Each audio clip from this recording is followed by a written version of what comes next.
আমার কুরবানি দিব, কিন্তু আমার আব্বার আকিকা দিছে কিনা জানি না, আব্বাও বলতে পারে না, বা আমার মায়ের আকিকা দিছে কিনা মা জানে না, বা আমার আকিকা দিছে কিনা আমার মনে পড়তেছে না। হুজুর, আমি এই গরুর মধ্যে, কুরবানির গরুর মধ্যে আমার আকিকা বা আমার বাবার আকিকা বা আমার মায়ের আকিকা, অনেকে নিজের স্ত্রীর আকিকার কথাও জিজ্ঞাসা করছে। মানে আকিকার প্রশ্নটা বেশি আমাকে জিজ্ঞাসা করছে, যেটা দেওয়া যাবে কিনা। একই পশুতে, কুরবানির পশুর মধ্যে কুরবানির শরীক প্লাস আকিকা দুইটা একসাথে দেওয়া যাবে কিনা, এই মাসআলাটা নিশ্চয়ই আপনাদের অনেকের জানার দরকার। মনে রাখবেন, হানাফি মাযহাবের ফুকাহায়ে কেরাম এই ব্যাপারে রায় দিয়েছেন, যে রায়টা ফাতওয়ায়ে তাতারখানিয়ার মধ্যে উল্লেখ আছে। ফাতওয়ায়ে তাতারখানিয়া সেই কিতাবের মধ্যেই মাসআলাটা উল্লেখ। কুরবানির পশুর মধ্যে কুরবানি যেটা আপনার ওয়াজিব, এই ওয়াজিব কুরবানির শরীক বহাল রেখে, ঠিক রেখে, এরপরে যদি আপনি একই পশুর মধ্যে, সেটা গরু হোক, সেটা উট হোক, বা কুরবানির অন্য পশু যেটার মধ্যে একাধিক নাম দেওয়া যায়, এরকম পশু হোক, সেটার মধ্যে আপনি আকিকাও দিতে পারবেন। ওয়াজিব কুরবানির পাশাপাশি আকিকাও দিতে পারবেন, একই পশুতে, গরুতেও পারবেন, উটেতেও পারবেন। তবে ছাগলের মধ্যে আবার দিবেন না। ছাগল বা ভেড়া, বকরি অথবা খাসি, এটা কিন্তু একটা জাস্ট এক অংশ, একজনের পক্ষ থেকে একটা কুরবানি দেওয়া যাবে। এখানে আবার আকিকা আবার কুরবানি দুইটা একসাথে লাগাই দিয়েন না, কিন্তু আকিকা কুরবানি একসাথে চলবে গরু এবং উটের মধ্যে, গরু এবং উটের মধ্যে। আল্লাহর হাবিবের মোহাব্বতে আপনাদেরকে সতর্ক করতে চাই, বয়স বেশি হোক, কিন্তু শানে রিসালাত, শানে নবুয়তের বিরুদ্ধে রেফারেন্সবিহীন কথা যদি কেউ বলে, সেই কথা গ্রহণ করা যাবে না। আমার ভাই মহিউদ্দিন তানবীরের মতো অল্প বয়সের লোক হোক, আমার ভাই রজবী সাহেবের মতো মিডিয়াম বয়সের লোক হোক, কিন্তু ওনার কথার সাথে যদি কোরআন সুন্নাহর দলিল থাকে, রেফারেন্স থাকে, সলফে সালিহিনের অনুসরণ থাকে, তাহলে ওনার বয়স বেশি না হলেও আল্লাহ এবং আল্লাহ রসুলের কথা মানার জন্য সেই রেফারেন্স ভিত্তিক কথাগুলি আপনাদের মানতে হবে। আল্লাহর হাবিব রওজা মুবারক থেকে শুনতে পান, রওজা মুবারকের সামনে গিয়ে সালাম দিলে শুনতে পান, এটাও সহিহ হাদিসের। বাবাজি লাগবে না, চাটা নিয়ে যান, অন্য কাউকে দিয়ে দেন, আমি দুধ চা খাই না, আর ওয়াজ অবস্থায় চা খাই না। ওয়াজ অবস্থায় চা খাই না কেন, এটার পিছনে কারণ আছে, বেয়াদবি নিবেন না। আমাকে একবার চায়ের সাথে সাবানের পানি খাওয়াইছে, সাবান মিক্স করে চা খাওয়াইছে মুন্সিগঞ্জে এক মাহফিলে, বেশ অনেক বছর আগে। আরেকবার চায়ের সাথে লাল চা, মানে রং চা, এর সাথে ঘুমের ট্যাবলেট খাওয়াইছে। তো এগুলি আমার অতীত জীবনের তিক্ত অভিজ্ঞতা। আল্লাহ পাকের দয়ায় কোনো মাহফিলে এগুলি করে তারা মাহফিলের কোনো ব্যাঘাত ঘটাতে পারেনি। কারণ আমি আমার আলোচনায় 1 ঘন্টা আলোচনা করি, 1.5 ঘন্টা বলি, আর 2 ঘন্টা বলি, বা আরো কম বলি। টোটাল আলোচনাটাই রেফারেন্স ভিত্তিক, কোরআন হাদিসের দলিল দিয়ে কথা বলার চেষ্টা করি। নবীর গোলামি করি, ক্যাম্বেসারি করি মদিনাওয়ালার, ক্যাম্বেসারি করি আল্লাহর ওলিদের। এই জন্য যত বড়ই সাবানের পারে আর ঘুমের ট্যাবলেট আর যাই কিছু করে, এগুলো কাজে আসে না। আপনারা এটা নিয়ে আবার মনে থেকে দোষ নিয়েন না যে আপনি না খাইলে আমরা অপমান বোধ করবো না। আমি আপনাদের সম্মান করে বলছি, আমি মঞ্চে ওয়াজ চলাকালীন এগুলি সাধারণত খাই না, খাইলে আমার নিজে ফ্লাক্সে করে পানি নিয়ে যাই, ওইটা খাই। বেয়াদবি নিলেন না তো নাকি? দরুদ শরীফ পড়ুন, আল্লাহুম্মা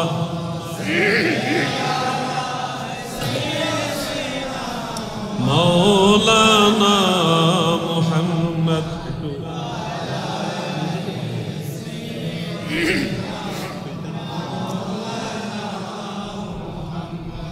আল্লাহুম্মা সাল্লি আলা, পড়েন মহব্বতে পড়েন, মাওলানা মুহাম্মদ ওয়া আলা আলিহি।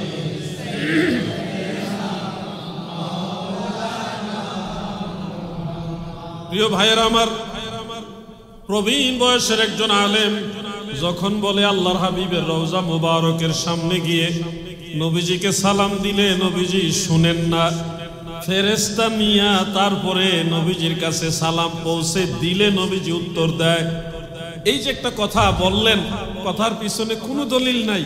ওই যে আমি মাঝে মধ্যে বলি, এদের সবচেয়ে বড় দলিল হলো কিতাবুল আন্দাজ। কিতাবুল আন্দাজ মানে অনুমান নির্ভর কথা, কোরআন হাদিসের উপরে ডিপেন্ড করে কথা না।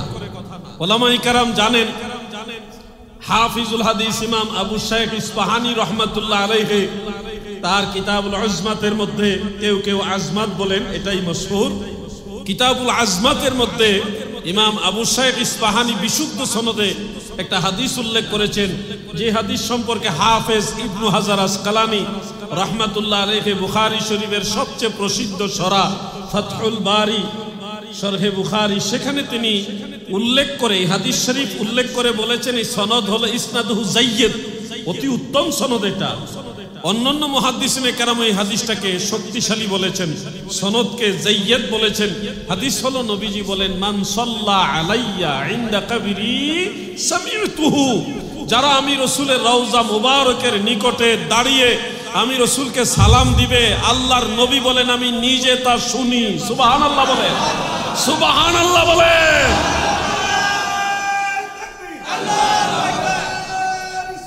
ইয়া রাসূলুল্লাহ,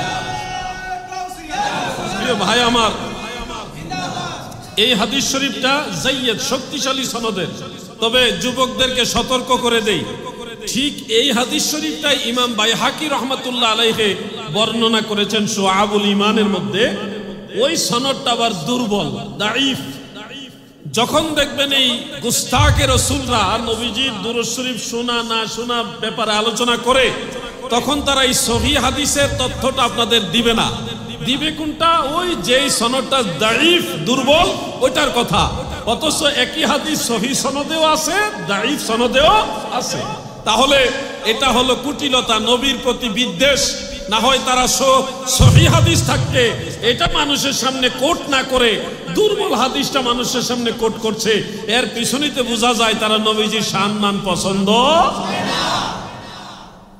যুক্তি দেওয়া হয় যে একটা ভিডিও রেকর্ড করা হলো, এই রেকর্ডটা টেলিভিশনের মধ্যে প্রচার হচ্ছে। এখন ধরেন আমার ভিডিও রেকর্ড করা হয়েছে, এটা আবার আমার অনুপস্থিতিতেই টেলিভিশনে প্রচার হচ্ছে। আমি তো আর সেই টিভির ভিতরে নাই, টিভির ভিতরে তো প্রচার হচ্ছে, আমাকে ফুললি দেখা যাচ্ছে, কিন্তু আমি তো আর টিভির ভিতরে নাই। তার মানে বোঝা যাচ্ছে নবীজি আমাদের কবরে আসবে, দেখা দিবে, এটা সঠিক না। কবরে নবীর ছবি দেখাবে, নবীজি নিজেও জানে না নবীজিকে যে দেখাইতেছে। নাউজুবিল্লাহ বলেন। টেলিভিশনের যুক্তিটা এখানে গেল কেন?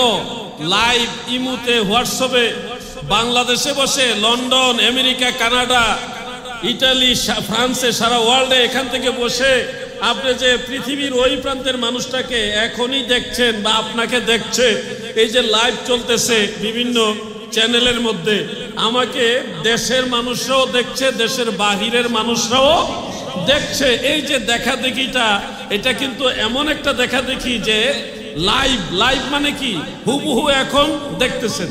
এটা কোনো অনুপস্থিত ভিডিও বার্তা না, এটা পাস্ট হয়ে গেছে এরকম না, এটা প্রেজেন্ট, বর্তমান চলতেছে।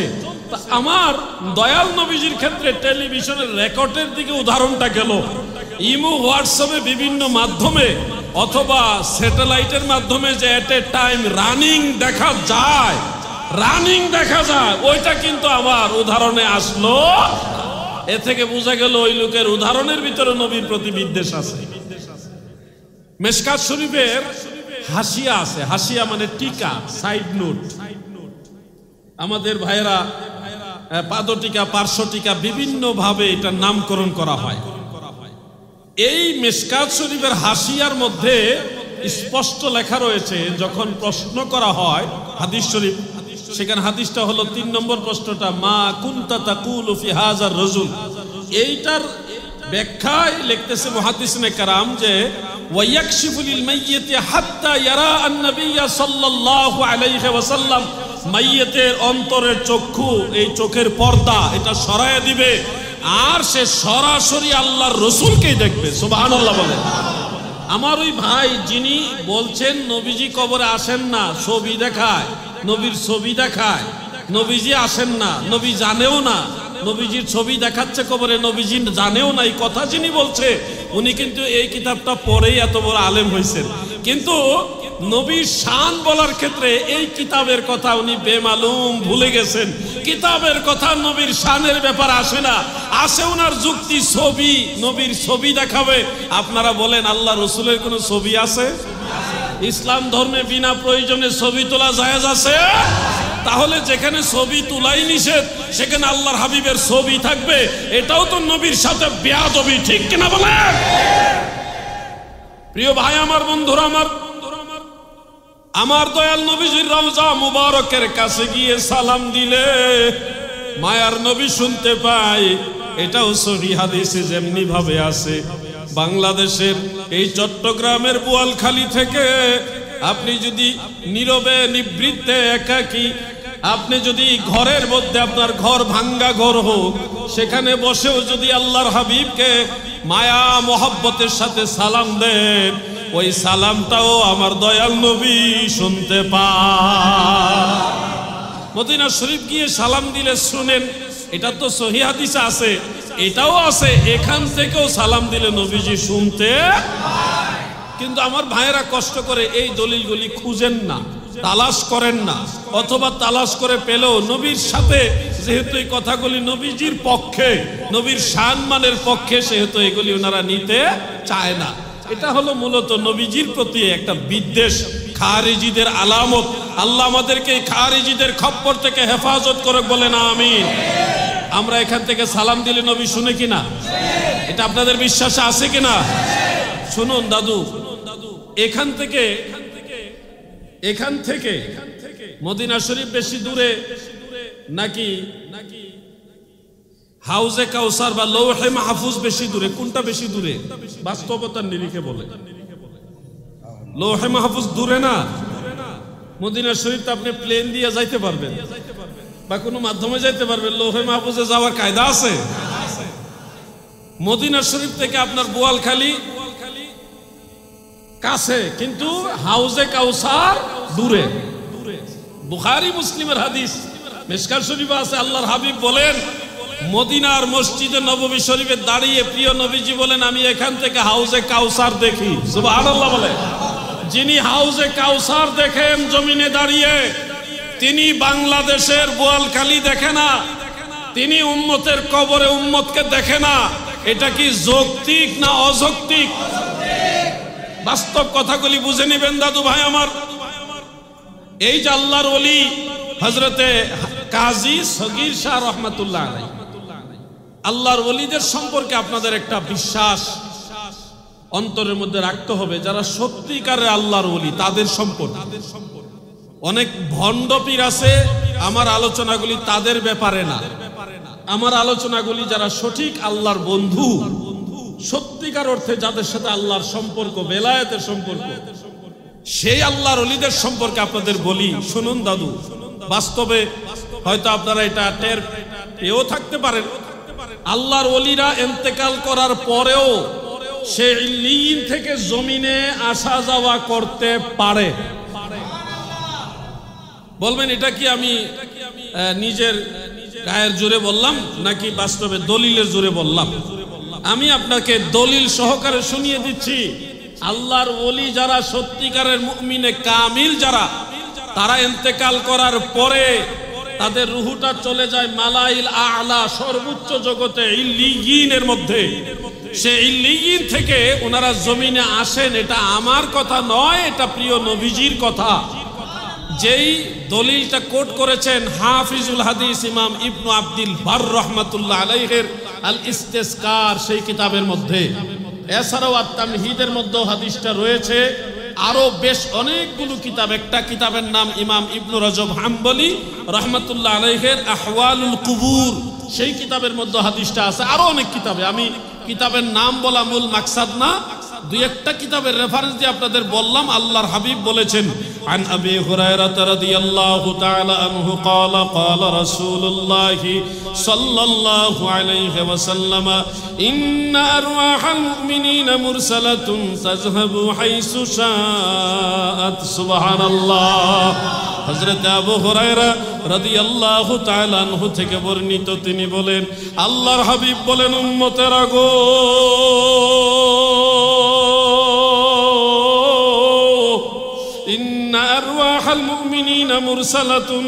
নিশ্চয় মুমিন বান্দাদের রূহ সমূহ, এই মুমিন বলতে সাধারণ মুমিন না গো, এটা মুমিনে নাকিস নয়, এটা হলো মুমিনে কামিল, যারা আল্লাহর ওলি হয়ে গেছে।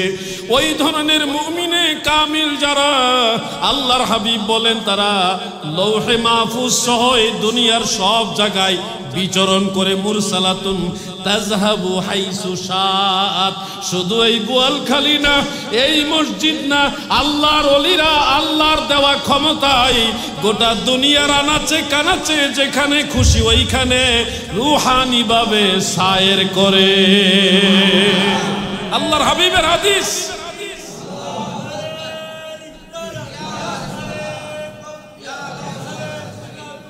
প্রিয় ভাইরা, এটা প্রিয় নবীজির হাদিস শরীফ। আমি জাস্ট একটা মতন আপনাদের পরে শোনালাম, এর সাথে আরো শাওয়াহিদ হিসেবে বহু হাদিস আছে এই একই বিষয়ে। শুধু আপনাদেরকে বলছি যে আল্লাহর ওলি যারা হয় তারা কিন্তু জমিনে সায়ের করে। অনেক মসজিদে দেখবেন গভীর রাত্রে, আমি নিজে বেশ কয়েকবার দেখেছি, শেষ রাত্রে যখন রাত্র 2টা, 2:30, 3টা এরকম সময় হয়, ওই সময় অনেক মসজিদে নামাজের তিলাওয়াতের আওয়াজ পাওয়া যায় বা কেউ নামাজ পড়তেছে, এরকম একটা অনুভব করা যায়। আমি অনেকবার এরকম অনুভব করেছি, অনেক জায়গায় দেখেছি। এখন আমি আলোচনা শুরু করার আগে ভাইজান যেটা বলছেন রজবী সাহেব, তিনার কথার সাথে আমার বাস্তব জীবনের অভিজ্ঞতাটা মিলে গেছে। অনেক মসজিদে আমি দেখেছি কারা যেন কোরআন শরীফ পড়তেছে, নামাজ পড়তেছে, এটা আমি অনেকবার দেখেছি। এটা কিভাবে সম্ভব? শুনুন, জিন জাতিরা এমন একটা জাতি যারা আমরা দুনিয়াতে আসার আগে দুনিয়াতে এসেছিল। জিন মানব জাতির আগে দুনিয়াতে বিচরণ করেছে। ইমামে আহলে সুন্নাহ আজিমুল বারাকাত আহমদ রেজা খান ফাজিল বেরলভী রাদিয়াল্লাহু আনহু আলা হযরত, তিনি মিশরের গিজা পিরামিড সম্পর্কে একটা তথ্য দিয়েছেন। সে পিরামিডের পাথরগুলো এক একটা 40 টনের মতো ওজন আছে। 40 টন, 40 মন নয়, 40 টন, যেটা জমিন থেকে উপরে ক্যারি করার জন্য বড় মাপের লাগবে, কি বলে এটা, ক্রেন লাগবে। এটা নরমালি ক্রেন দিয়ে হবে না। এগুলি কারা একটা পাথরের উপর আরেকটা, আরেকটা পাথরের উপর আরেকটা কারা উঠালো? এটার একটা ঐতিহাসিক প্রেক্ষাপট তুলে ধরতে ধরতে বৈজ্ঞানিক বিশ্লেষণ সহ আলা হযরত রাহিমাহুল্লাহ তিনি লিখেছেন যে এগুলি সাধারণত দুনিয়াবি কোনো মানুষের কাজ না। এই দুনিয়াতে বাবা আদম আলাইহিস সালাম হলেন প্রথম মানুষ। তিনার আগে কিন্তু এই জমিনে মানব জাতি ছিল না। এর আগে, তিনার আগে জমিনে জিন জাতি ছিল। এই জন্য কোরআন শরীফে জিনের কথা আগে আসছে, মানুষের কথা পরে আসছে। ওমা খালাকতুল জিন্না ওয়াল ইনসা, জিনের কথা আগে আসছে। কারণ জমিনে আল্লাহ তাআলা জিন পাঠাইছে আগে। সেই জিনদের দ্বারা এটা সম্ভব যে 40 টন আর 50 টন হোক বা 30 টন হোক, এই বিশাল বড় বড় ভারী পাথরগুলি সাগরের নিচ থেকে তুলে এনে একটার পর একটা সাইজ করে রাখা, এটা জিনদের দ্বারাই সম্ভব বলে আলা হযরত উল্লেখ করেছেন। এটা একটা মত। আবার আমরা আরেকটা তথ্য জেনেছি, মূসা আলাইহিস সালামের জামানায় একটা জাতি ছিল, ওই জাতির নাম আমালিকা জাতি। এই আমালিকা জাতিরা এত আকারে বড় ছিল যে যাদের পায়ের হাঁটুর নিচে তৎকালীন বনি ইসরায়েলের মানুষগুলি পড়ে থাকতো, এত বড় আকারের মানুষ ছিল। তো এদের সাথে যুদ্ধ করার জন্য আল্লাহ তাআলা মূসা আলাইহিস সালামকে বলছিলেন যে তুমি তোমার বনি ইসরায়েলের কওম নিয়ে তাদের সাথে যুদ্ধ করো। যুদ্ধ করার জন্য যখন প্রস্তুতি নিলেন, বনি ইসরায়েলেরা তারা তো খুব চালাক মানুষ, তারা বলল যুদ্ধ করার আগে শত্রুদের সম্পর্কে গোয়েন্দা তথ্য নিয়ে জানা উচিত, আমাদের পক্ষ থেকে গোয়েন্দা পাঠান।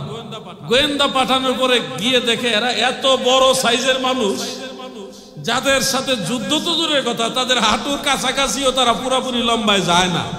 বনি ইসরায়েলের কাছে যখন এই তথ্য আসছে তখন তারা কয় আমরা এই যুদ্ধ করতে পারবো না, আপনি আর আপনার খোদা আল্লাহ তাআলা গিয়ে যুদ্ধ করে এলাকা জয় করে দেন, আমরা গিয়ে বসবাস করব। সরকারি পাইয়া সরকারি খাইয়া তাদের তো অভ্যাস হয়ে গেছে।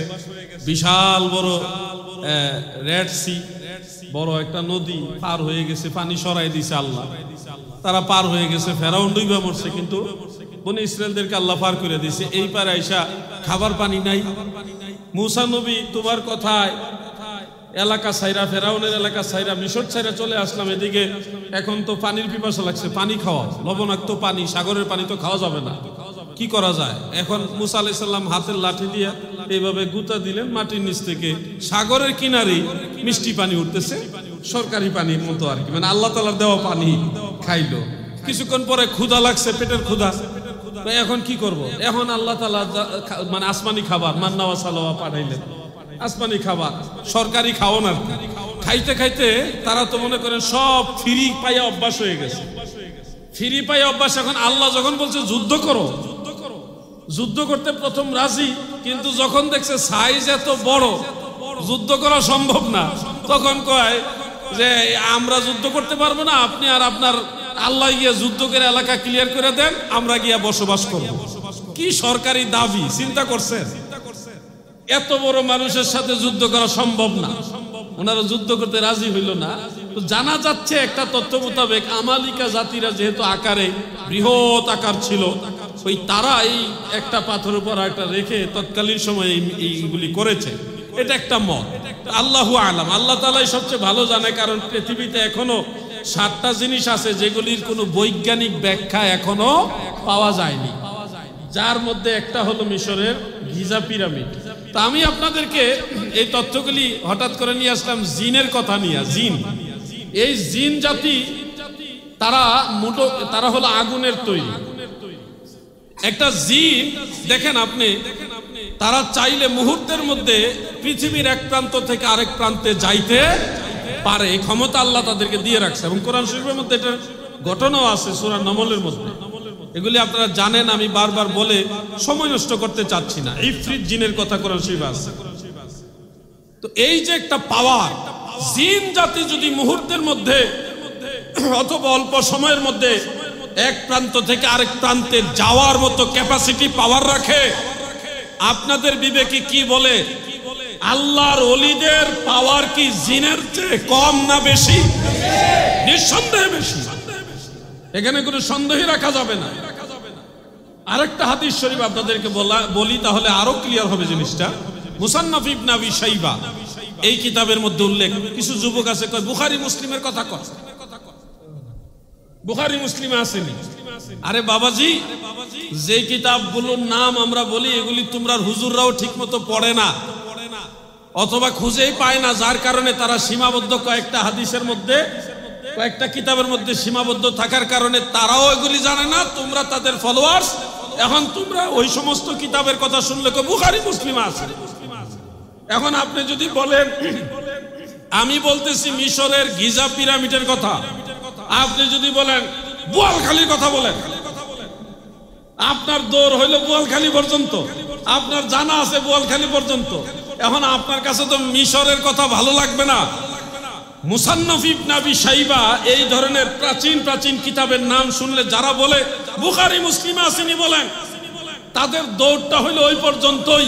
মনে রাখবেন, এই মুসান্নাফ কিতাবটা যিনি লিখেছেন উনি ইমাম বুখারীর উস্তাদ, ইমাম মুসলিমেরও উস্তাদ, দুনো শাইখাইনের উস্তাদ। তাহলে ছোটখাটো ইমাম না বড় ইমাম? ইমাম বুখারীর উস্তাদের লেখা কিতাব, তাও বুখারী এবং মুসলিম দুইটা কিতাব একসাথে করলে যতটুকু বড় হবে এর চেয়ে বড় কিতাব হলো ওইটা, মুসান্নাফ ইবনে আবি শাইবা। সেই কিতাব থেকে একটা হাদিস আপনাদের শোনাই। মুআজামুল কাবীর লিত-তাবারানির মধ্যে হাদিসটা আছে। প্রিয় ভাই আমার, আল্লাহর হাবিব রাহমাতুল লিল আলামিন ফজরের নামাজ পড়ে একদিন মসজিদে নববী শরীফ থেকে বের হলেন। বের হওয়ার পরে নবীজির সামনে একজন সাহাবী দাঁড়ায় গেলেন। আল্লাহর হাবিব দয়াল নবীজি বললেন, ওই সাহাবীর নাম হলো হারেস। হারেস রে, আজকে ভোরবেলাটা তোমার কেমন হলো? তিনি উত্তরে বললেন, আজকের ভোরবেলাটা হাক্কান মুমিনান, আমার আজকের ভোরবেলাটা সত্যিকারের মুমিন হিসেবে হয়েছে। আল্লাহর হাবিব বলেন, ফানজুর মাজা তাকুলু, তুমি কি বলছো তুমি ভালোভাবে নজর করে বলো, কেননা প্রত্যেক জিনিসের হাকিকত আছে। ফাইন্না লিকুল্লি হাকিকাতিন হাকিকা, কেননা প্রত্যেকটা হাকিকতেরও হাকিকত আছে। মাল হাকিকাতু ঈমানাক, তোমার এই ঈমানের হাকিকত কি? যে সত্যিকারের ঈমান নিয়ে তুমি আজকে সকালবেলা পার করছো, এই সত্যিকার ঈমান বলতে কি বুঝাচ্ছ, এর হাকিকত কি? তিনি উত্তরে বললেন, আমার ঈমানের হাকিকত হলো কান্নি আনজুরু ইলা আরশে রাব্বি বারজান, আমার ঈমানের হাকিকত এই জমিনে দাঁড়িয়ে আমি আল্লাহর আরশে আজিম দেখি। সুবহানাল্লাহ বলেন।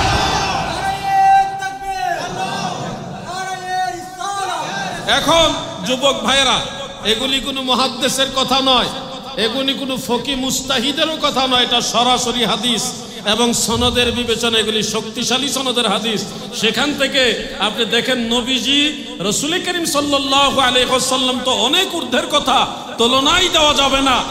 আল্লাহর নবীর উম্মতের মধ্যে যারা সাহাবী ছিলেন তাদের ঈমানের পাওয়ার কত, তারা জমিনে দাঁড়িয়ে আরশে আজিম পর্যন্ত দেখেন। আর আমরা যদি এখন বড় মুরব্বী শায়েখের কাছে শুনি যে আল্লাহর নবী নিজেই কবরে, উম্মতের কবরে কি হয় না হয় জানে না, তাহলে এটা কি মেনে নেওয়া যাবে? এগুলি নবীর দুশমন, কখনোই তাদের জবান থেকে নবীর প্রশংসা আসবে না।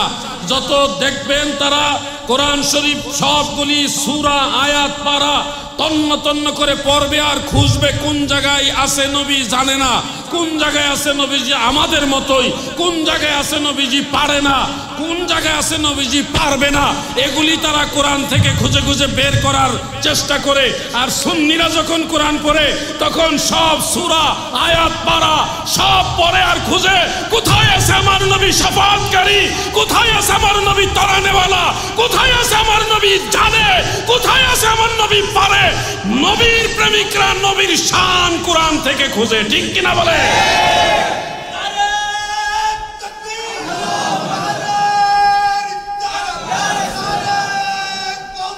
প্রিয় ভাইরা, দৃষ্টিভঙ্গি আলাদা, কোরআন আলাদা না, কোরআন একই, দৃষ্টিভঙ্গি ভিন্ন।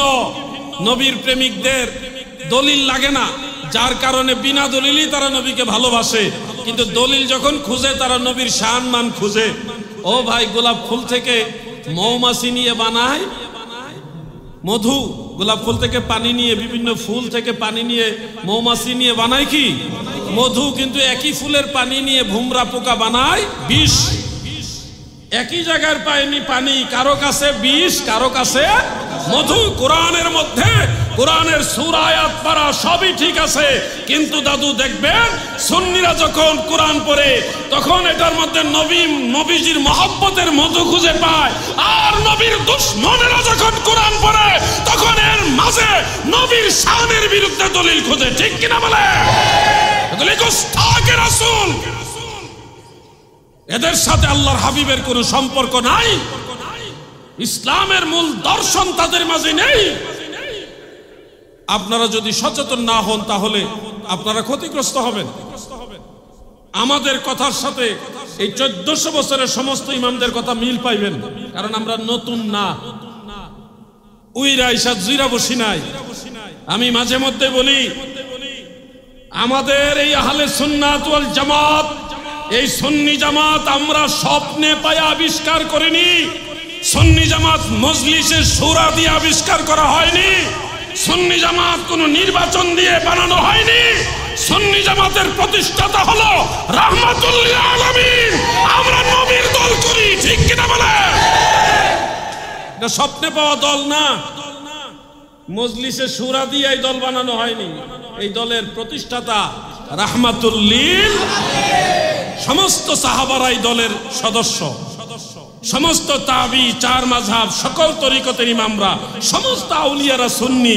একটা ইমামও আপনি দেখাতে পারবেন না, একজন ওলিউল্লাহ দেখাতে পারবেন না, একজন মুজাদ্দিদ মুজতাহিদ দেখাতে পারবেন না যে কইছে আমি ওয়াহাবি। কে ওয়াহাবি না? সব ইমামরা নিজেদের আকীদার অবস্থান যখন ক্লিয়ার করেছেন, সবাই বলেছেন আমি আহলে সুন্নাহ ওয়াল জামাত। এজন্য আমাদেরটা ইতিহাস খুঁজলে দেখবেন ওই 1400 বছর ইতিহাসে সবকিছু আমাদের সাথে মিল আছে। হাজির নাজির, ইলমে গায়েব, মুনাজাত বলেন, মিলাদ কিয়াম বলেন, কোনো কিছু আমাদের বানানো না। যারা জানে না এরা হইল মনে করেন একটা ফতোয়া জারি করে দিয়ে একটা ফিতনা লাগায় দেয়। জানার চেষ্টা করতে হবে। আজও পর্যন্ত শোনেন, আমার একটা মূল নীতি, আমার একটা নীতি হলো আমি বাতিলদের কথা শুনি, আমি তাদের কথাগুলি শুনি এবং নোট করি। নোট করার পরে আমি ওই কিতাবগুলি নিজে, কারো মাধ্যমে না, নিজে এগুলি যাচাই করি, তালাশ করি। এরপরে ওনার কথার সাথে বাস্তবতার মিল আছে কিনা দেখে তারপরে এই ব্যাপারে আহলে সুন্নাহ ওয়াল জামাতের ইমামরা কি বলছে ওটা আমি খুঁজে তারপরে ডিসিশন নিই। খুঁজতে খুঁজতে খুঁজতে খুঁজতে এই পর্যন্ত দেখলাম, বেজার হবেন না, ওয়াহাবিদের বেশিরভাগই হলো ধান্দাবাজ, ভাওতাবাজ। এরা মানুষকে ধোঁকা দেয়। যেমন এই যুবক ভাইরা যারা কলেজ ইউনিভার্সিটিতে পড়েন, একটা হাদিস বলি, আপনারা আলেম ভাইরা কিছু বললেন না, আপনারা চুপচাপ থাকবেন। যখন ভার্সিটিতে যাবেন বা কলেজে যাবেন অথবা স্কুলেই যান, যখন বলবেন উতলুবুল ইলমা ওয়ালাউ বিসিন অথবা ওয়ালাউ কানা বিসিন, দুই ভাবেই আছে। জ্ঞান অন্বেষণের জন্য প্রয়োজনে চীন দেশে যাও, এই কথাটা যখন আপনি বলবেন না, দেখবেন তারা বলবে এটা জাল হাদিস। ট্রাই করে দেখবেন। আপনি বলার শেষ করার আগেই উনি বলে দিবে এটা জাল হাদিস, এবং উনি এটাকে জাল হাদিস বানাইবে কোনো রেফারেন্স দিয়া না, কিতাবুল আন্দাজ দিয়া। আমি আজকে আপনাদেরকে তথ্যটা সহযোগিতা হিসেবে দিয়ে রাখি, এটা জাল হাদিস নয়, এটা আল হাদিস।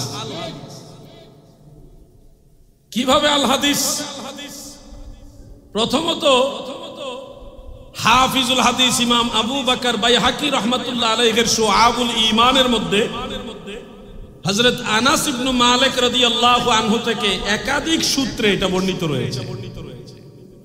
এরপরে হাফিজুল হাদিস ইমাম আবু আহমদ ইবনে আদি রাহমাতুল্লাহ আলাইহির আল কামিল ফি দুআফাইর রিজাল, সেই কিতাবের মধ্যে এই একই হাদিস আরেকজন সাহাবী হযরত আবু হুরায়রা থেকে বর্ণিত আছে, যেখানে প্রিয় নবীজি বলেছেন উতলুবুল ইলমা ওয়ালাউ বিসিন আও ওয়ালাউ কানা বিসিন, জ্ঞান অন্বেষণ করো যদিও চীন দেশে যেতে হয়।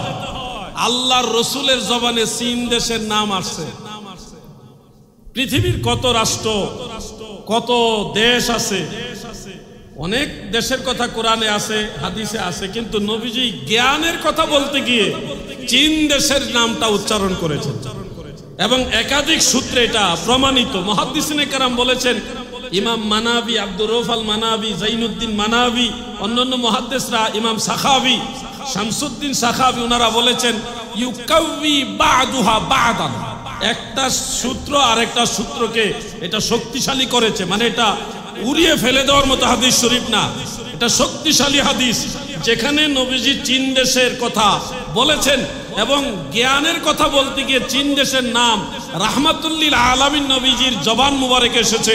তার বাস্তবতা টের পাচ্ছেন না? সারা ওয়ার্ল্ডের মধ্যে এই জ্ঞানে, বিজ্ঞানে, আধুনিকতায়, আবিষ্কারে, মোটামুটি এই সমস্ত বিষয়ে চীন দেশের অবস্থান সবার শীর্ষে না? কি কথা বলেন না, শীর্ষে কিনা? আমেরিকার আইফোন তারা বিক্রি করে কত? আইফোন কিনছেন না? হ্যাঁ, 15, 16 কিনছেন না? কত দিয়ে কিনছেন? হ্যাঁ, আরো বেশি, 1,80,000, 1,80,000 বা 1,20,30 যাই আমরা বলি। আপনি জানেন সেই আমেরিকার আইফোন চীন দেশ হুবহু, একটু এদিক সেদিক নাই, হুবহু বানায় আমরা 12,000 টাকা দিয়ে দিব। কোথায় 1,80,000 আর কোথায় মাত্র 12,000, একেবারে চুল পরিমাণও বেশ কম। তাহলে জ্ঞান বিজ্ঞানে তারা এত শীর্ষে কেন? ওই শীর্ষের মূল হাকিকতটা হলো নবীজির জবান মুবারকে এই নামটা আসছে। নবীজির জবান মুবারকের বরকতে আল্লাহ তাদের জ্ঞান আরো বাড়ায় দিয়েছে। তো এই জন্য চীন দেশে যে একেবারে আমরা জ্ঞান অন্বেষণ করতে হলে যেতে হবে তা না, এটা একটা উপমা, উদাহরণ, যে তোমরা প্রয়োজনে নিজের দেশ ছেড়েও যদি অন্য কোনো দেশে যেতে হয়, চীন দেশে হোক আর যে কোনো দেশে যদি জ্ঞান আহরণের জন্য যেতে চাও তাহলে যাবে। এটা নবীজি উৎসাহের জন্য এইভাবে বলেছেন। চীন দেশের নাম নবীজি বলার কারণে চীন দেশের দাম বেড়ে গেছে। এটা নবীজির জবান মুবারকের বরকত, আল্লাহ কবুল করুক, বলেন আমিন। দুরূদ শরীফ পড়ুন, আল্লাহুম্মা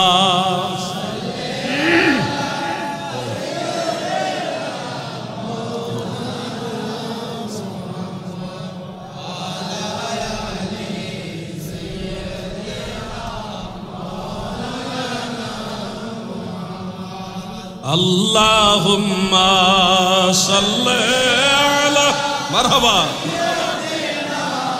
মাওলানা মুহাম্মদ ওয়া আলা আলিহি।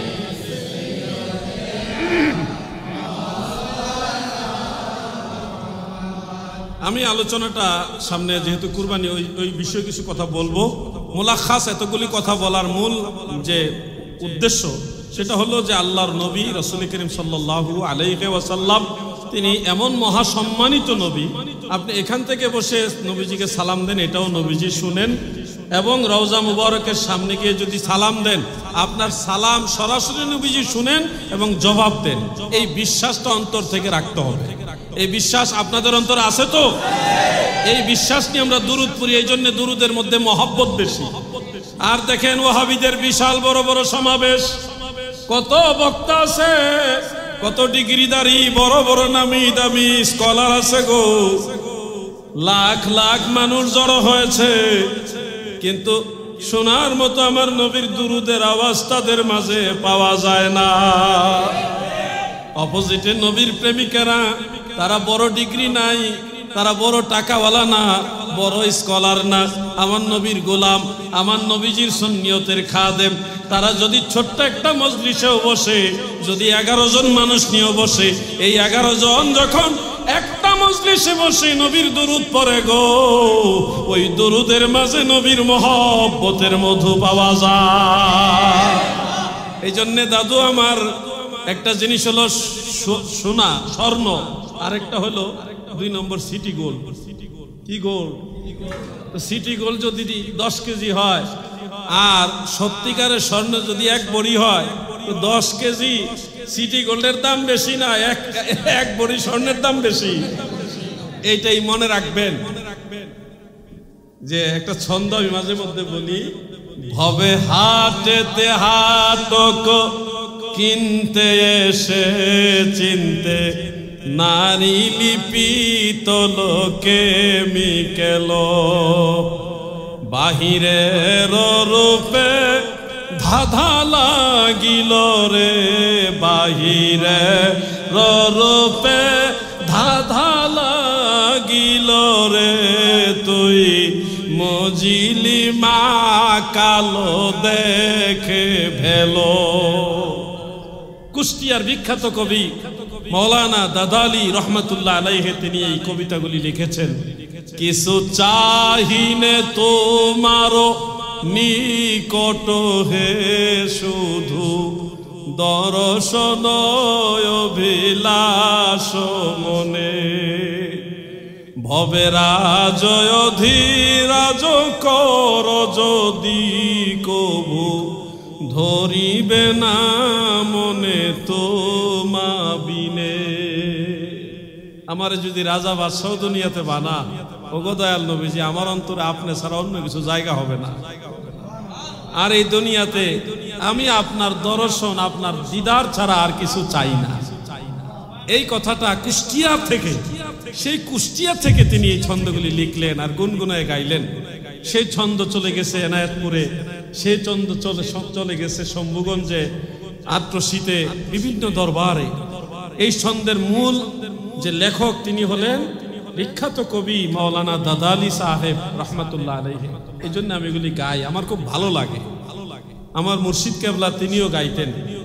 তো পীর মুরিদির ফাংশনে গিয়ে আবার অনেক নোংরা মানুষ আছে, আমি তাদেরকে বলে দেই, পীর মুরিদি এটা যার যার তাসাউফের সাথে, প্রেমের সাথে জড়িত।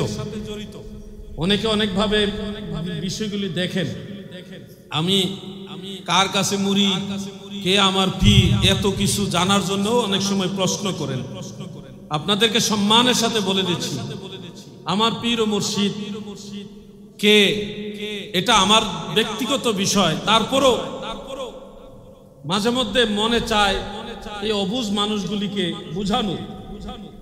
আমার পীর ও মুর্শিদ প্রথমত হলো আমার পীর খাজা বাবা ফরিদপুরি কুদ্দিসা সিররুহুল আজিজ মাওলানা হাসমতুল্লাহ সাহেব রহমতুল্লাহ আলাইহি, ফরিদপুর আট্রসি দরবারে যিনি। কিন্তু হুজুর কেবলার উফাতের পরে 2001 সালে হুজুর উফাত হইলেন। এরপরে দীর্ঘ একটা সময় সেখানে আমি ছিলাম, কিন্তু আকিদা, আমল, আখলাক, সেই মানহাজটা, হুজুর পাকের যে আদর্শ, এটা এক ধরনের বিলীন হওয়ার পথে ওখান থেকে আমি সরে চলে আসছি। তারপরে আমি ইমাম আহলে সুন্নাত আলা হযরত আজিমুল বারাকাত ইমাম আহমদ রেজা খান ফাজিল বেরলভী রহমতুল্লাহ আলাইহির দরবারে গিয়েছি। আলা হযরত বেরেলি শরীফে গিয়েছি। সেখানে হুজুর আল্লামা তৌসিফ রেজা মাদ্দাজিল্লাহুল আলী হুজুরের কাছে আমি আলা হযরতের সিলসিলার বায়াত গ্রহণ করেছি। আজকে আপনাদের বলছি, প্রয়োজনে হুজুর যখন বাংলাদেশে আসবে হুজুরকে জিজ্ঞাসা করবেন। ইন্ডিয়াতে মাওলানা মুফতি আল্লামা জুবায়ের আহমদ মুজাদ্দিদি সাহেব রয়েছে কলকাতায়, পশ্চিমবঙ্গে, ওনাকেও জিজ্ঞাসা করবেন প্রয়োজনে। এরপরে আমি মুজাদ্দিদ আল ফিসানি আল ফারুকি রাদিয়াল্লাহু আনহু, যিনি মুজাদ্দিদিয়া তরিকার ইমাম শেখ আহমদ সের হিন্দি, মুজাদ্দিদ আল ফিসানি আল ফারুকি রহমতুল্লাহ আলাইহির দরবারে গিয়েছি। সেখানেও আলহামদুলিল্লাহ তিনার আওলাদ যিনি আছেন মুজাদ্দিদ আল ফিসানি রহমতুল্লাহ আলাইহির, যিনি সরাসরি আওলাদ, ব্লাডগত আওলাদ, তিনার কাছে আমি বায়াত গ্রহণ করেছি মুজাদ্দিদিয়া সিলসিলায়।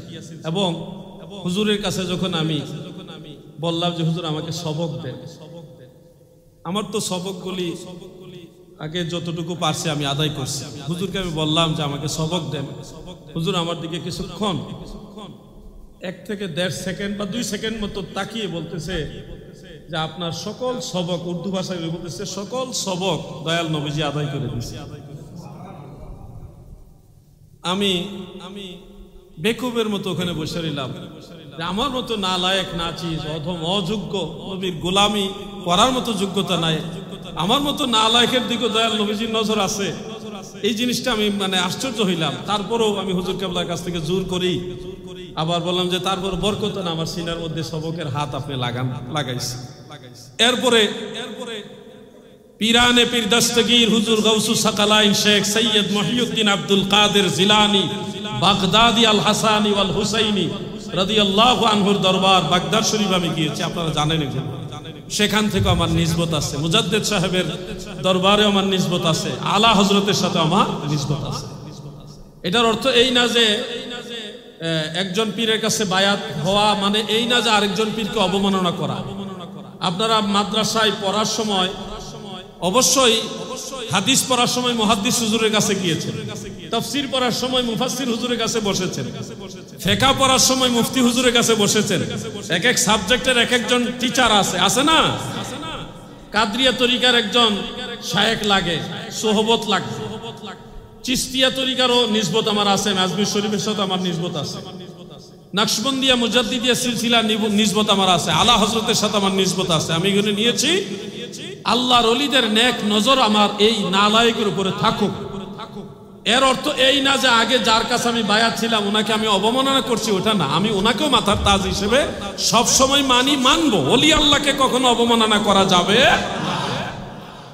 প্রিয় ভাই আমার, অনেকে অনেক ধরনের লেখালেখি করে। অনলাইনের জগৎটা একটা এমন একটা নোংরা জগৎ হয়েছে যে মানুষের কাছে এগুলি এখন ব্যবহারের অনুপযোগী হয়ে যাচ্ছে। ওলি আল্লাহদের সাথে সম্পর্ক রাখবেন। যারা ওলি আল্লাহর সোহবত পায়নি, যারা ক্যাসেটে মুরিদ হয়েছেন, মোবাইলে মুরিদ হয়েছেন, তারা তো ভাইজান সোহবতের মর্যাদা বুঝবেন না। পাকিস্তান থেকে যখন আল্লামা তাহের শাহ হুজুর মাদ্দাজিল্লাহুল আলী তিনি বাংলাদেশে আসেন, ওনাকে এক নজর দেখার জন্য ভক্ত আশেকেরা ওখানে চলে যায়। শুনেন, সাহাবাই কারাম এত দামি কেন? নবীর সোহবতের কারণে। এক মুহূর্ত যেই সাহাবী রাসূল করিম সাল্লাল্লাহু আলাইহি ওয়াসাল্লামের সোহবত পেয়েছেন, এই এক মুহূর্ত সোহবতের কারণে পৃথিবীর সমস্ত ওলি আল্লাহদের এক পাল্লায় রাখলে একজন সাহাবী যিনি সামান্য সময় নবীজির দিদার পেয়েছেন, ওই সাহাবীর পায়ের ধুলা মুবারকের সমান মর্যাদাও সমস্ত ওলি আল্লাহদের হবে না নবীর ইজ্জতের কারণে। সোহবত এমন দামি জিনিস, এই জন্য সোহবত যত বেশি পারেন ওলি আল্লাহদের কাছ থেকে নেবেন, আউলিয়ায়ে কেরাম থেকে সোহবত নেবেন, ওই মজলিসে বসে থাকবেন। এই মজলিসটা দামি মজলিস, এমন হবে আল মারউ মা মান আহাব্বা, বুখারী মুসলিমের হাদিস।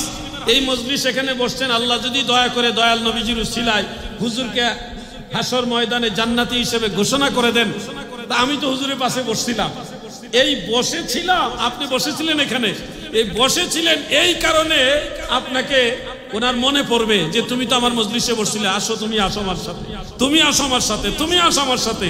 যত পাপী তাপী আমরা আছি, আমাদেরকে যাকে আল্লাহ ক্ষমা করে দিবেন, জান্নাতি করবেন নবীজির উসিলায়, সেই লোক এই লোকগুলোকে নিয়ে, গুনাহগার লোকগুলিকে নিয়ে আল্লাহর কাছে পেশ করে বলবে, মাওলা গো, এরা আমার সাথে বসছিল, তারা আমার মহব্বত করছে, আমার সাথে নামাজ পড়েছে, ও আল্লাহ আপনার কাছে ক্ষমা চাই, আপনি তাদের মাফ করেন, দয়াল নবীর উসিলায় মাফ করেন।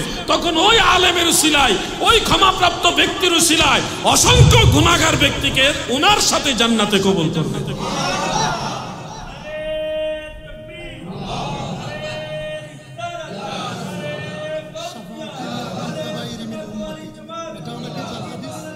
আচ্ছা, আহা, শাফাআতি লি আহলিল কাবাইর মিন উম্মতি, এটা তিরমিজি শরীফের হাদিস, জামিউত তিরমিজি সিয়াসিতের কিতাব, এবং আল মুস্তাদরাক আলা সাহিহাইন, সেখানে ইমাম হাকিম নিসাবুরি উল্লেখ করেছেন। এটাকে ওয়াহাবিরা জাল হাদিস বানাইছে। কোথায় যাব ভাই? ইমাম যারা নবীজির উপর একবার দুরূদ শরীফ পড়ে, আল্লাহ তাআলা তার উপরে 10টা রহমত নাজিল করে, এটা তো সিহাসিত্তার হাদিস। আর যেই শাফাআতি লি আহলিল কাবাইর মিন উম্মতি, এই হাদিস সম্পর্কে ইমাম তিরমিজি বলেছে হাযা হাদিসুন হাসানুন সহিহ, আর ইমাম হাকিম নিসাবুরি বলেছেন হাযা হাদিসুন সহিহুন, হাযা হাদিসুন সহিহুন আলা শারত শাইখাইন। শাইখাইন মানে ইমাম বুখারী, ইমাম মুসলিম। হাদিস শাস্ত্রে যখন শাইখাইন বলা হবে, তখন ইমাম বুখারী এবং ইমাম মুসলিমকে বোঝাবে। আর সাহাবায়ে কেরাম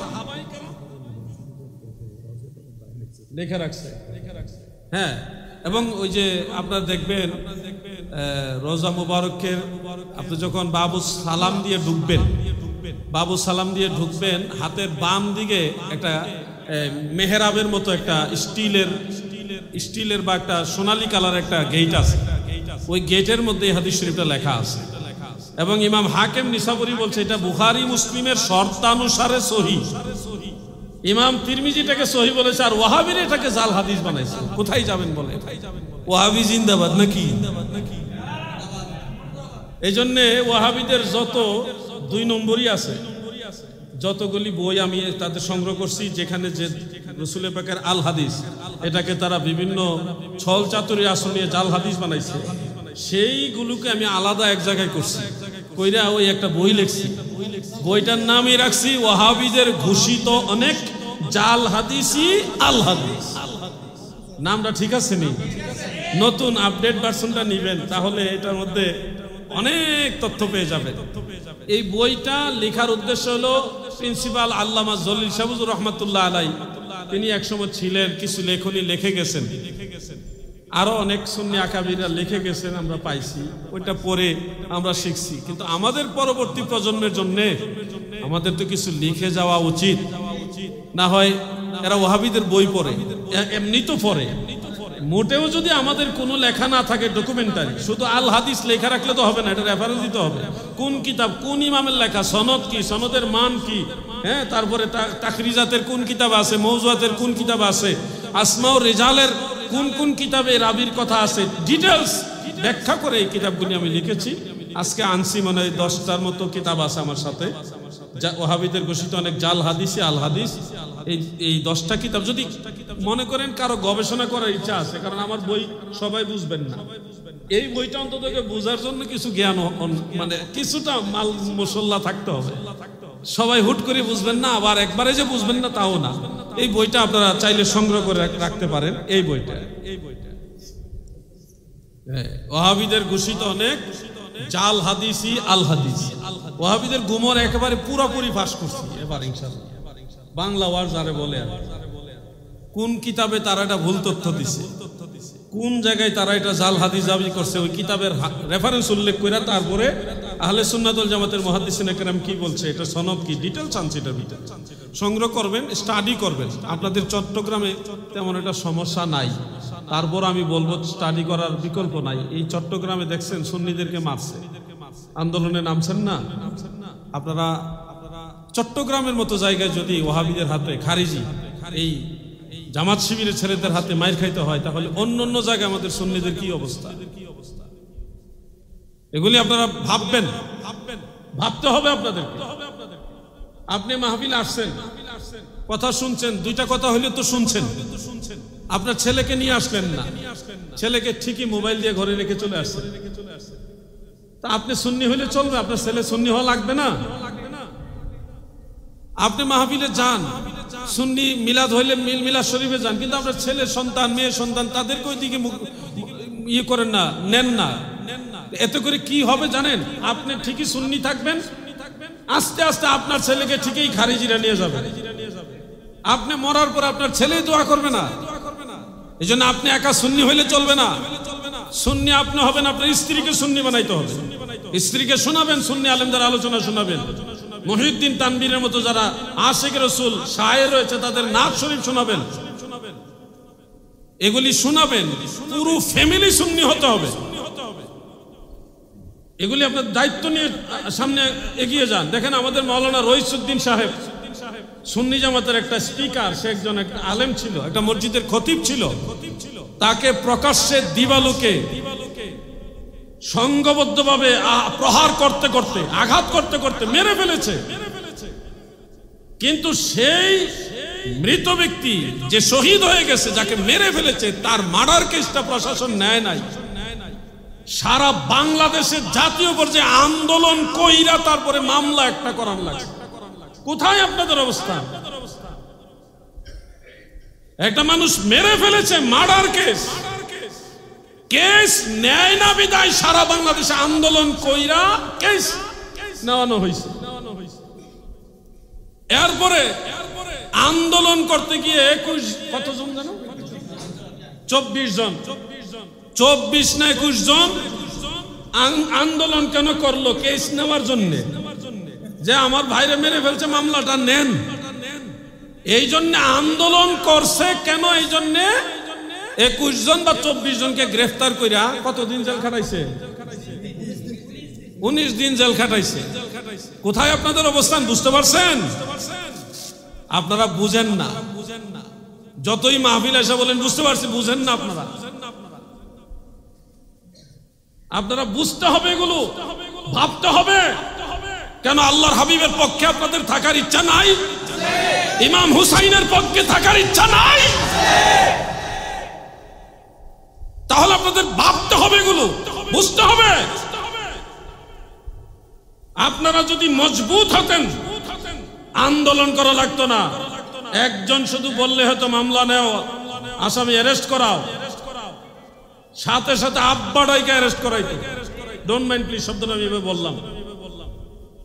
কিন্তু আপনারা সারা বাংলাদেশ মিলে আন্দোলন করে কেস নেওয়াইছেন। আপনারা মামলা নেওয়াইতে গিয়া 21 জন 19 দিন জেল খাইতে এসেছেন, কিন্তু আজও পর্যন্ত একজন আসামিও অ্যারেস্ট করা হয়। কোথায় আপনাদের অবস্থা? আবার আপনাদের ডানে বামে এসে জিন্দাবাদ দিতেছে, সুন্নিদেরকে ইউজ করতেছে। কিছু লোক ইউজ করতেছে, বলতেছে আমি আর বললাম না, যাই জন্য বুঝার বুঝে নেন, এম দিয়া বুঝে নেন। শুনেন, মিসগাইড করা হচ্ছে আপনাদের। আপনাদের আপন হলো তারা যারা সুন্নিয়তকে ভালোবাসে, যারা সুন্নিদের বাইরে বাইরে ভালোবাসে, বাস্তবে সুন্নিদের একটা মামলা পর্যন্ত নেয় না, এরা আসলে সুন্নিদের আপন। যারা সুন্নিয়তকে ভালোবাসে তাদের সাথে ইমিডিয়েটলি যদি আপনারা আলোচনায় একটা সমঝোতা নিয়ে একটা ঐক্যবদ্ধ শক্তি তৈরি না করেন, যারা এখন ময়দানে আছে, কোন রাজনৈতিক দলের নাম আমি বলি না, বলবো না, শুধু এটুকু বলছি সুন্নিয়তের একটা বৃহৎ স্বার্থ। কারণ সুন্নিদের একজন ব্যক্তি আঘাতপ্রাপ্ত হলে আমারও কষ্ট লাগে। যারা বর্তমানে ময়দানে আছে এবং সুন্নিদেরকে ভালোবাসে তাদের সাথে অতি দ্রুত সকল সুন্নি আকাবির একসাথে বসে একটা আলোচনা করেন, জাতীয় পর্যায়ে একটা ইউনিটি তৈরি করেন, না হয় সামনে আপনাদের আরো কপালে দুর্গতি আছে, কপালে দুর্গতি আছে। এটুকু বললাম, কোন দলের দিকে নিবেন না, যে সুন্নি সে আমার আপন, ওয়াহাবি কোনদিন আমার আপন না।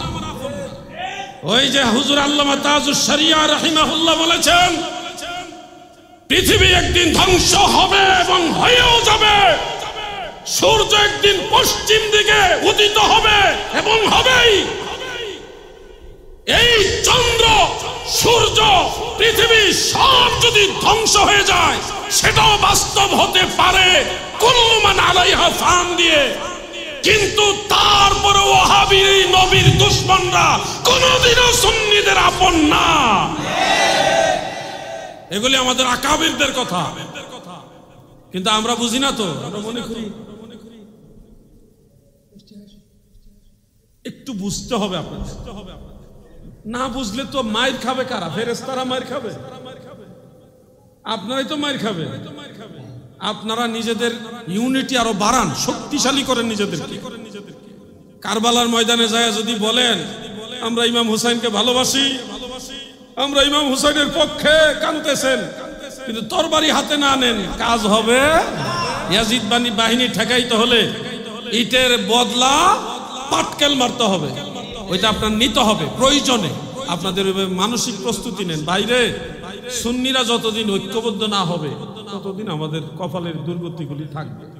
নুরুল ইসলাম ফারুকী চলে গেছে, আজও পর্যন্ত বিচার পাইছেন? পাইছেননি? কথা কন নাকি? পাইছেন? মাওলানা রইসুদ্দিন দ্বিতীয় উদাহরণ, কালকের উদাহরণ আমিও তো হইতে পারি, হইতে পারি না, অসম্ভব কিছু না, নিঃশ্বাসে বিশ্বাস নাই। কিন্তু এইভাবে কতদিন চলবে? আমি যুবক ভাইদের কাছে একটু জানতে চাই, যুবক ভাইয়ের আল্লাহর হাবিবের মহব্বতে, সুন্নিয়তের স্বার্থে আপনারা কি ঐক্যবদ্ধ থাকবেন কিনা? সবাই বলেন ঐক্যবদ্ধ থাকবেন কিনা? ইনশাআল্লাহ হাত নামা।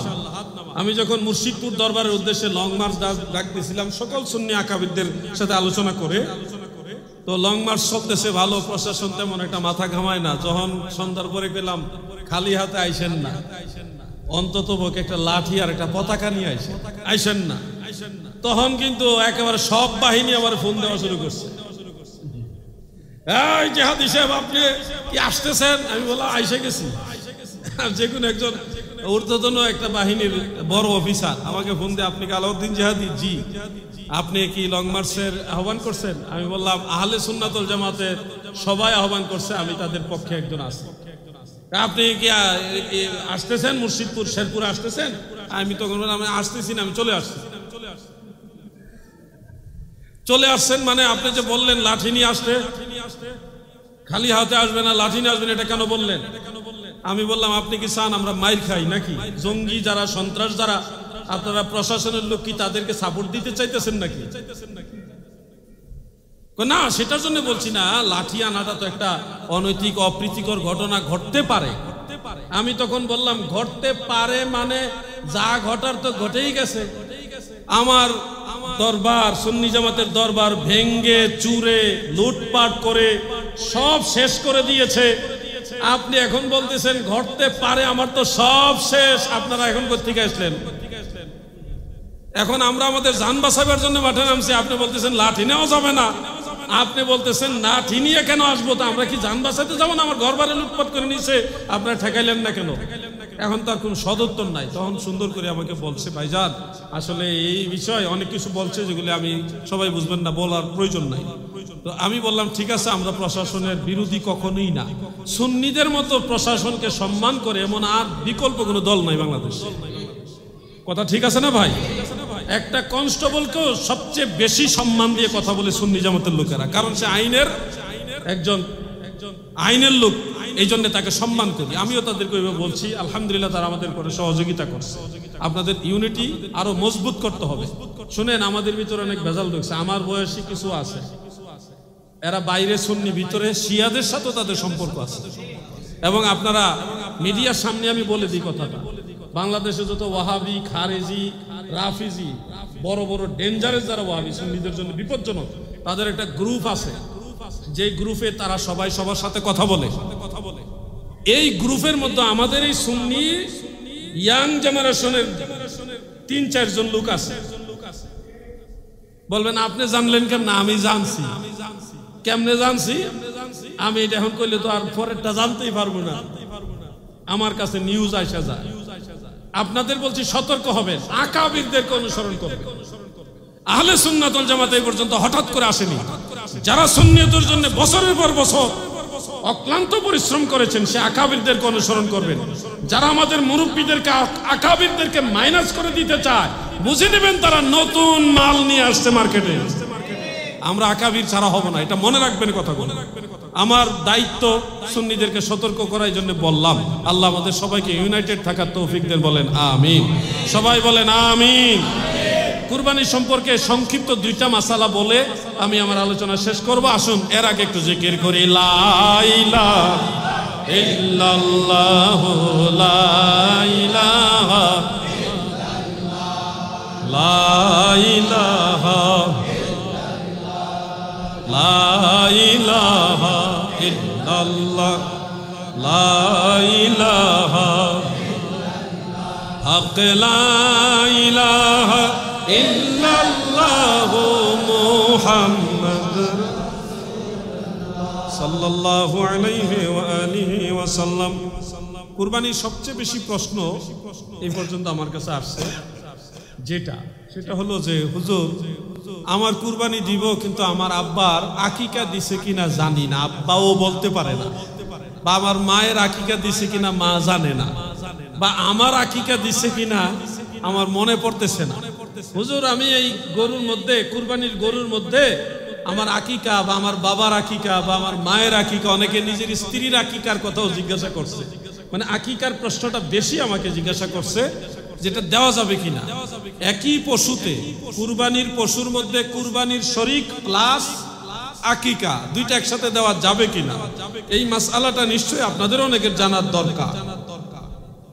মনে রাখবেন হানাফি মাযহাবের ফুকাহায়ে কেরাম এই ব্যাপারে রায় দিয়েছেন, যে রায়টা ফাতওয়ায়ে তাতার খানিয়ার মধ্যে উল্লেখ আছে। ফাতওয়ায়ে তাতার খানিয়া সেই কিতাবের মধ্যেই মাসআলাটা উল্লেখ।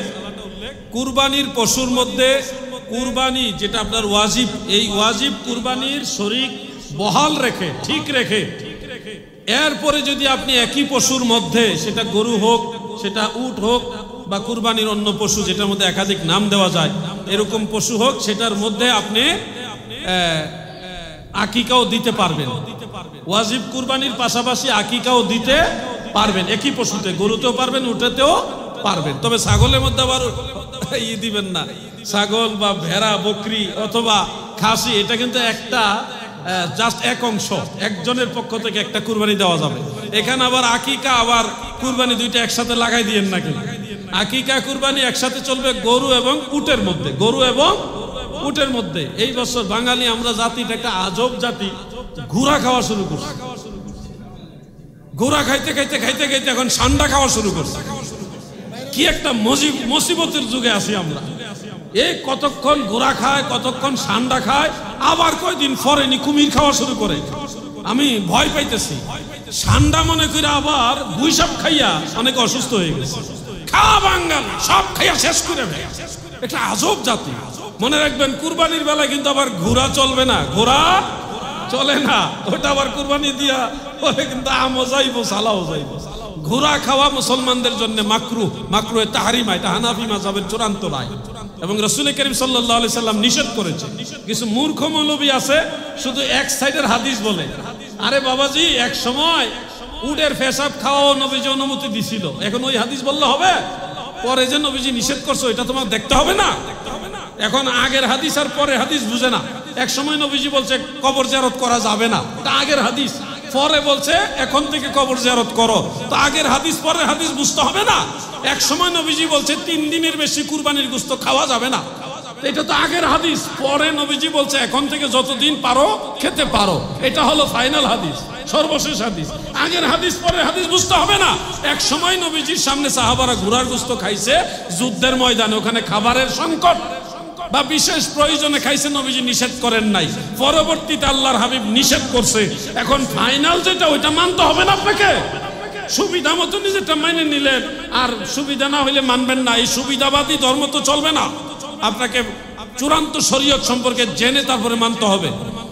কুরবানির ক্ষেত্রে স্পষ্ট মাসআলা হলো, একই পশুতে গরু অথবা উট, যেটার মধ্যে 7 শরিক বা কোন ইমামদের মধ্যে 10 শরিকও দেওয়া যায় উটের মধ্যে, তো 7 শরিকে কুরবানি দিবেন। সেখানে ওয়াজিব কুরবানির পাশাপাশি আপনারা চাইলে আকিকাও আদায় করতে পারবেন।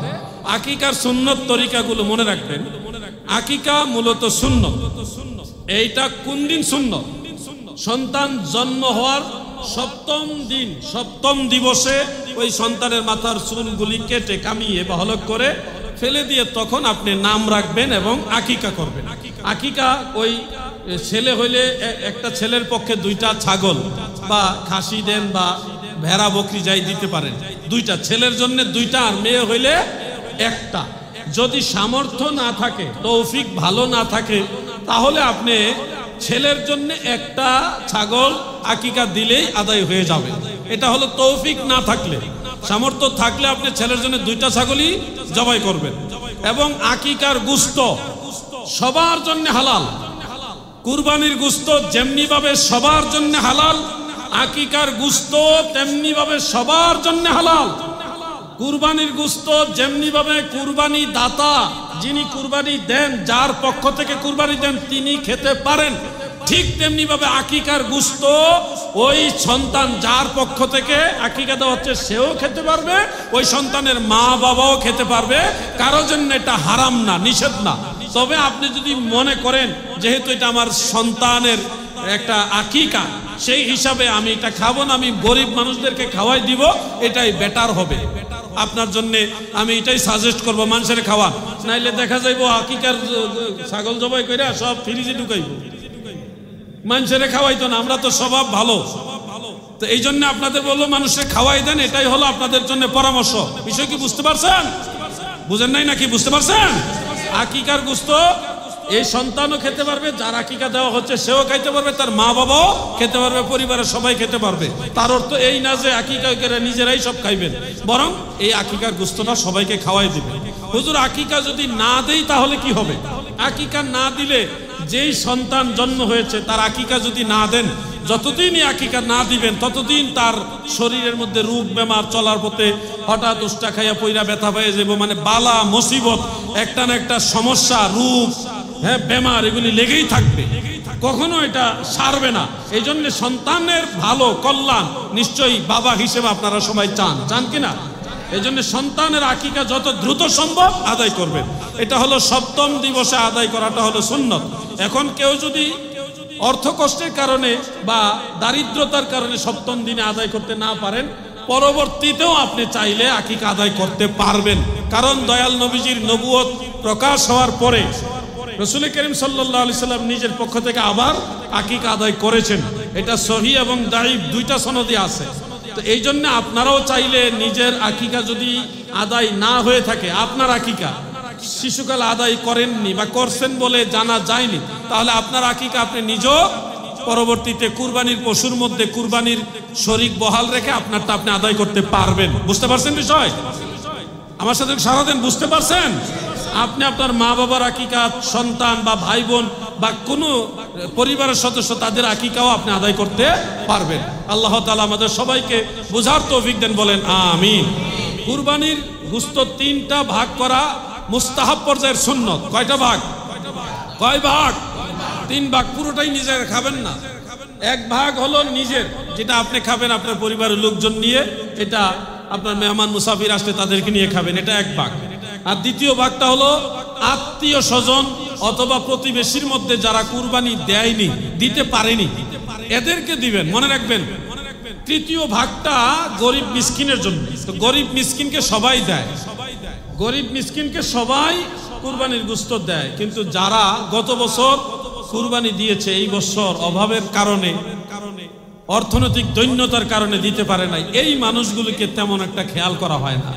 আল্লাহর ওয়াস্তে আপনাদের অনুরোধ করে যাচ্ছি, আপনাদের প্রতিবেশী হোক সে আপনার আত্মীয়, হোক সে আপনার আত্মীয় না, তাকে আপনি আগে খবর নিবেন। কুরবানির গোশতটা তার ঘরে 1 কেজি 2 কেজি আগে দিবেন।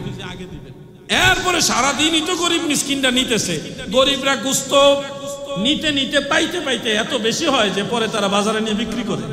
কি কথা বেঠিক? আমি দেখেছি নারায়ণগঞ্জে, ঢাকায় যারা গোশত কালেকশন করে বাড়ি বাড়ি করে গরিব, এরা মাশাআল্লাহ কয়েক মন গোশত কালেকশন করে এরা নিয়ে চাষারা মুড়ে অথবা গুলিস্তানের মুড়ে মাশাআল্লাহ বড় টাল দিয়া 200 টাকা কেজি গরু গোশত বিক্রি করে এই যে দিন সন্ধ্যার সময়। 500 টাকা। এবং তারা হোটেল যারা আছে না এর কাছে বিক্রি করে দেয়। তো মনে রাখবেন, এই গরিব মানুষের তাদেরকেও দিবেন, কিন্তু অবশ্যই খেয়াল রাখবেন আপনার প্রতিবেশী যারা কুরবানি দেয়নি তাদের প্রতি খেয়াল রাখবেন। এটা আপনাদের কাছে আমার রিকোয়েস্ট। এই 3টাই মুস্তাহাব পর্যায়ের সুন্নত এবং সহিহ হাদিস দ্বারা প্রমাণিত। আল্লাহ তাআলা আমাদের কুরবানির বিষয়গুলি খেয়াল রাখার তৌফিক দান করেন, বলেন আমিন। একটা গরুতে সর্বোচ্চ 7 শরীক দেওয়া যাবে। ধরেন আপনি কুরবানি দিচ্ছেন সম্পূর্ণ নিজের টাকায়, আপনি চাইলে এই কুরবানির মধ্যে আপনার ওয়াজিব শরীক ঠিক রেখে আপনার বাবা ওনার পক্ষ থেকে একটা নাম রাখতে পারবেন, মায়ের পক্ষ থেকে আরেকটা নাম, স্ত্রীর সে আপনার জীবন সঙ্গী, সে আপনার সুখেরও সাথী দুঃখেরও সাথী। কুরবানির সময় একটা কাম করবেন, বেগম সাহেবের কইবেন যে তোমার নামও একটা কুরবানি দিব, দেখবেন সেবা যত্ন বেড়ে যাবে, আদর কদর বেড়ে যাবে। কেন দিবেন না? আপনি অবশ্যই দিবেন, তার পক্ষ থেকে কুরবানি দিবেন। বলবেন হুজুর আমার দাদা মারা গেছে, দাদি মারা গেছে, আমরা কি মৃত সেই দাদা দাদি অথবা মৃত মা বাবার পক্ষ থেকে কুরবানি দিতে পারবো?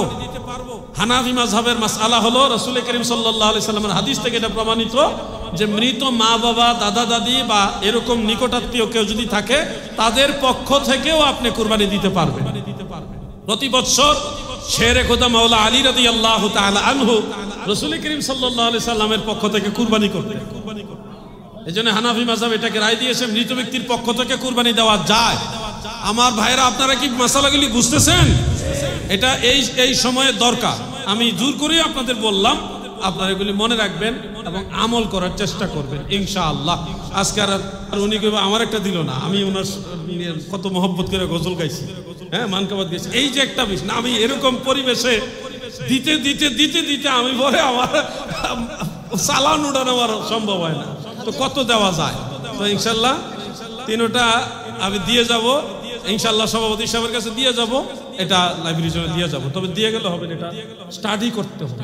স্টাডি আমি চাই আলাউদ্দিন জাহাদি আজকে আসে, কালকে নাও থাকতে পারে। ভাইজান আমি একটা বিষয় বলি, এটার মধ্যে একটা মাসালায় যা বোঝানোর জন্য বলি। নবীজির নাম শুনে আপনারা আঙ্গুলে সুমা খায় আর চোখে লাগান না? কি লাগান কি না?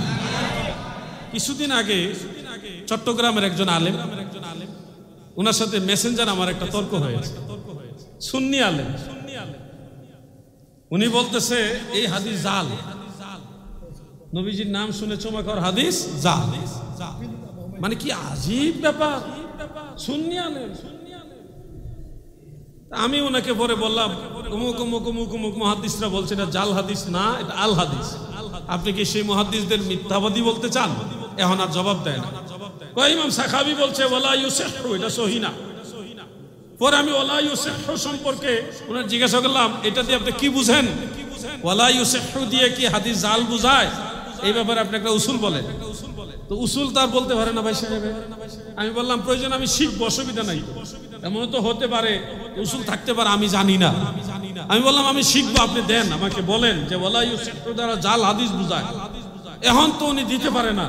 পরে আমি ইমাম সাখাবির কৌল দিলাম, উনার কৌলই দিলাম, ইবনু হাজার আসকালানির কৌল দিলাম, মোল্লা আলী কারির রহমতুল্লাহ আলাইহিম উনাদের কৌল দিলাম, আব্দুল হক মুহাদ্দিস দেহলভির কৌল দিলাম, বড় বড় ইমাম যারা তাহের পাটনি রহমতুল্লাহ আলাই, ইসমাইল আজলুনি জারাহি, ওনাদের কৌল, সবার কৌল আমি যখন দিলাম, দিয়ে বললাম ওনারা তো এটা বলছে হাদিসের সনদ মতন সম্পর্কে যদি ওয়ালা ইউসিহু শব্দ থাকে তখন এটা হাসান বুঝায় অথবা দাঈফ বুঝায়, কিন্তু কোন ক্রমে এটা মওযু বুঝায় না। এই হলো উসুল। এখন উনি কয় না আমার কাছে প্রমাণ আছে, এই ওয়ালা ইউসিহু মানে এই হাদিসের সনদই নাই। তা আমি বললাম ঠিক আছে, প্রমাণ থাকতেই পারে, হয়তো আমি জানি না, আমি শিখবো, আপনি দেন। তারপরে না, আওয়াজ বন্ধ হয়নি। এরপরে আমার একটা দলিল দিছে স্ক্রিনশটটা হলো গুগল শরীফের। গুগল শরীফ বুঝতে নেই, গুগলের মধ্যে ওয়াহাবিরা আরবিতে লেখা দিছে যে লাইসা লাহুল ইসনাদ, হ্যাঁ এটা কোনো সনদ নাই, লা আসলা লাহু, এটা কোনো আসল নাই, ওয়াহাবিরা লেখা দিছে, এটা কোনো কিতাবের ইবারত না, কোনো ইমামের ফাইসালা না, ওই ওয়াহাবিরা গুগল শরীফে লেখছে, ওইটা স্ক্রিনশট পাঠাইছে। আমি জিজ্ঞাসা করলাম এটা কোন ইমাম বলছে, কোনো উত্তর নাই। তো আমি বললাম আচ্ছা ইমামের নাম হয়তো খেয়াল নাই, কোন কিতাবে আছে এটা, কিতাবের নামটা বলে।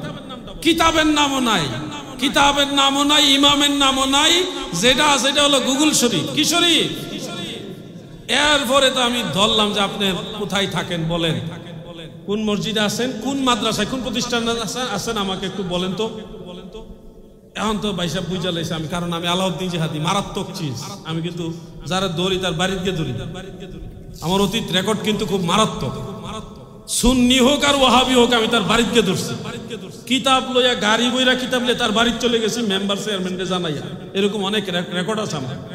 আমি বললাম আপনার ঠিকানা বলেন, কোন মাদ্রাসায় আছেন আপনি, কোন মসজিদে আছেন, আমার ঠিকানা বলেন, আমি আপনার সাথে সরাসরি কিতাব নিয়ে একটু কথা বলবো। আপনার কমিটির লোক সামনে থাকবে, মাদ্রাসা কমিটি হোক মসজিদ হোক, আপনি ঠিকানা বলেন। এরপরে যে লোকে মেসেঞ্জ হয়ে যায়, ডাটা কানেকশন থেকে বাইর হইছে, আর আইয়ে না, এগুলি ধোঁকাবাজ। এই জন্য বলছি আপনাদের এগুলি জানতে হবে। নবীজির এই নাম মুবারক শোনার পরে যে চুম্বনের হাদিসগুলি চুল ছেঁড়া বিশ্লেষণ করছে। কওমীদের মধ্যে একজন আলেম আছে লুৎফর রহমান ফরাইজি, আপনারা নিশ্চয়ই তো চিনেন। হ্যাঁ, কওমীদের বাহাসের একেবারে প্রথম সারি সে বক্তা।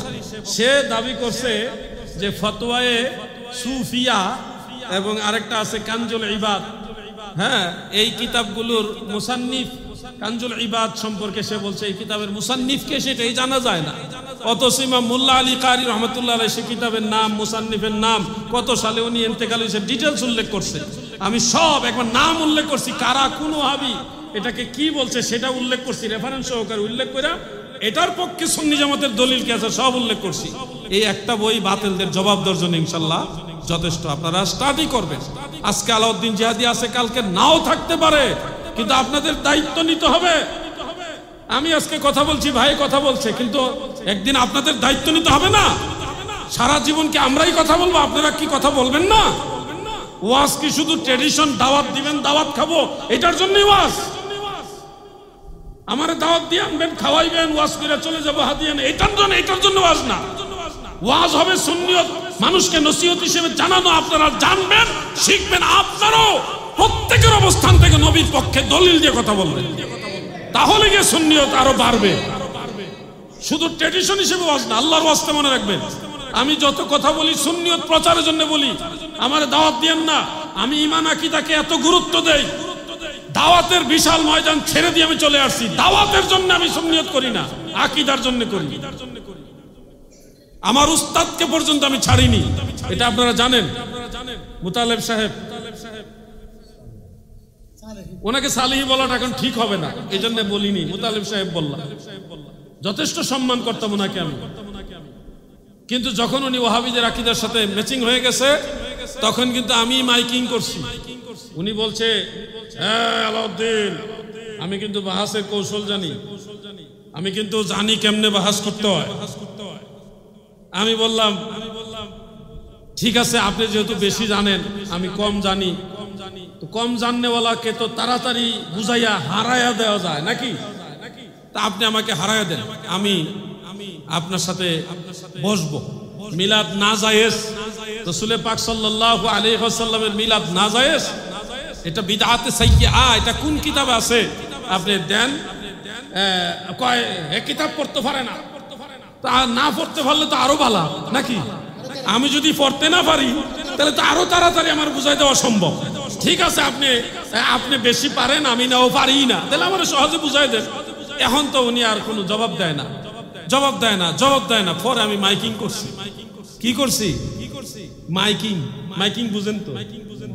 একটি হারানো বিজ্ঞপ্তি, এইভাবে মাইকিং করছি আমি। যুবক ভাইরা যারা আমার ফেসবুক ওয়ালের সাথে অ্যাড আছেন আপনারা জানেন আমি মাইকিং করছিলাম নি রে ভাই, মাইকিং করছি একটি হারানো বিজ্ঞপ্তি।